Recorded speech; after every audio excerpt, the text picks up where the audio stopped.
સાહેબ એન્કાઉન્ટર કરવું હોય તો કરી નાખજો પણ હું માફી નહીં માંગુ।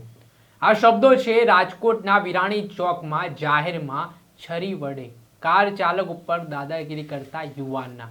જેમાં સામાન્ય બાબતે રાજકોટમાં કાર અને એક્ટિવા છે તેના વચ્ચે થોડીક જ ગાડી ટચ થવાના કારણે વિવાદ થાય છે। એમાં જે આરોપી છે પોતાની એક્ટિવાની ડીકીમાંથી છરી કાઢી લે છે અને આને લઈને વિવાદ વકરે છે।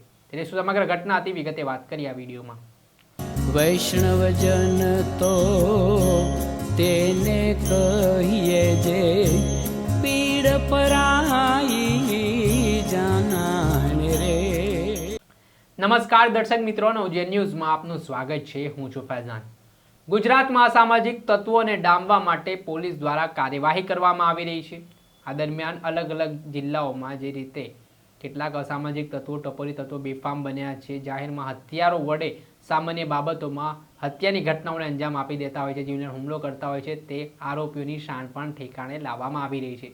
ત્યારે રાજકોટના વિરાણી ચોકની વાત કરીએ તો બપોરના સમયે કાર ચાલક અને એક્ટિવા ચાલક તેઓ વચ્ચે કોઈ બાબતને લઈને વાહન ટચ થઈ જવાને લઈને વિવાદ થયો હતો, જેમાં એક્ટિવા ચાલક આરોપી છે તેનો અહમ ઘવાઈ જાય છે ને તેને જે કાર ચાલક છે તેને ઊભા રહેવાનું કહે છે અને તેના ડીકીમાંથી છરી કાઢીને કાર ચાલકને બતાવે છે। આને લઈને આસપાસના લોકોમાં પણ ભયનો માહોલ સર્જાયો હતો।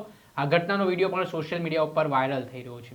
આ ઘટનાના સંદર્ભમાં સ્થાનિક પોલીસે ઘટનાની ગંભીરતા લઈને આરોપીની ધરપકડ કરી હતી અને ઘટના સ્થળે લઈ જઈને ઘટનાનું રિકન્સ્ટ્રક્શન પણ કરવામાં આવ્યું હતું। જોકે આ સંદર્ભમાં પોલીસ દ્વારા આરોપી છે તેને માફી માંગવા માટે કહેવામાં આવ્યું હતું।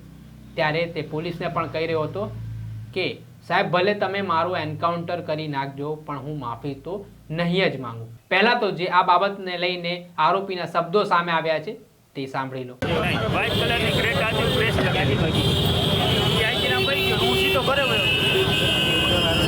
હા, પછી વિડીયો વાયરલ થયો, મને ખબર પડી, મેં જાણ કરી।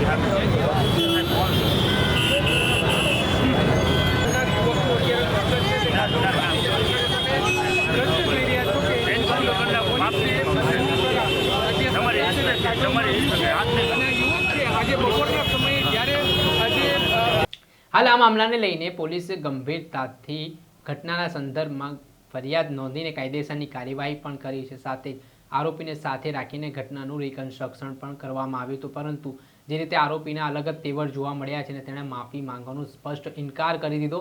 એટલું જ નહીં, ત્યારબાદ પાછળથી તેની શાન ઠેકાણે આવીને જે ઘટના બની હતી તે સંદર્ભમાં તેનો માફી માંગતો હોય વિડીયો પણ સામે આવ્યો છે। ત્યારે એ વિડીયોમાં તે શું કહી રહ્યો છે તે સાંભળી લો। મારું નામ દિવ્યરાજ છે, રઘુસિંહ જાડેજા। મેં વિરાણી ચોકમાં કાર એક્સિડન્ટ બાબતમાં લપ કરેલી હતી, મેં છરી કાઢેલી હતી। બીજી વાર આવી ભૂલ મારાથી નહીં થાય એ બારામાં હું સાહેબને વિનંતી કરું છું। પણ હું કહું છું કે ભાઈ કાયદો હાથમાં લેવો નહીં, નકર પોલીસ કાયદેસરની કાર્યવાહી કરશે। જે આરોપી છે તેનો માફી માંગતો વિડીયો સામે આવ્યો છે અને તેણે આ ઘટનાના સંદર્ભમાં કહ્યું છે કે ભવિષ્યમાં આ પ્રકારની ભૂલ તેનાથી હવે ક્યારેય નહીં થાય અને જે ઘટના બની હતી તે ઘટનાના સંદર્ભમાં તેણે માફી માંગી લીધી છે। પરંતુ હાલ આ વિવાદ વકર્યો છે અને જેવી રીતે આવી જ રીતે આરોપીઓ બેફામ બનીને જાહેરમાં પોતાના વાહનોમાં હથિયાર મૂકીને દાદાગીરી કરતા હોય છે, રોબ જમાવતા હોય છે, તેને લઈને હવે સામાન્ય લોકોના જીવન ઉપર પણ એક મોટી અસર જોવા મળી રહી છે। દર્શક મિત્રો, નવજીવન ન્યૂઝને આપ લાઈક કરી લો, સબસ્ક્રાઇબ કરી લો અને શેર કરવાનું ભૂલતા નહીં। વૈષ્ણવજન તો તેને કહીએ જે પીડ પરાઈ